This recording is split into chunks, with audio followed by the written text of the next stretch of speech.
Well, Peter Dutton labelled the report a serious issue and said his party will consider all 57 recommendations.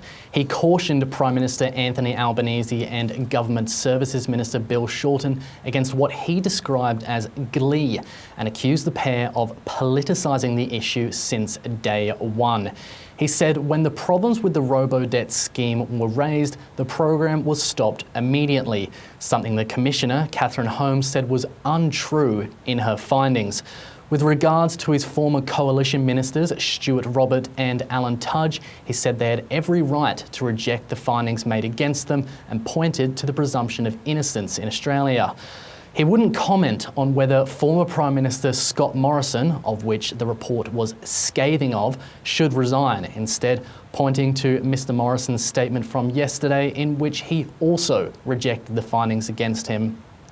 Mr Dutton also accused the Prime Minister of attempting to unseal a chapter of the report, which recommended several individuals be referred for civil and criminal prosecution.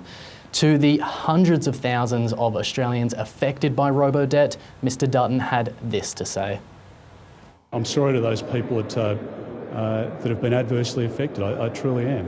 In relation to those cases that we saw before the Royal Commission, other cases that have been in the media. That was Peter Dutton there. Now, Alex, what is going to happen next?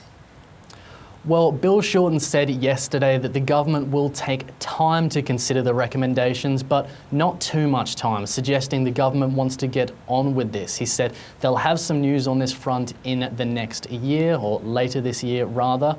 With regards to the people who have been referred for civil and criminal prosecution, we're in the dark. These people have been sealed, this chapter has been sealed so as to not prejudice the investigation, so it may be some time before we see some clarity on that front.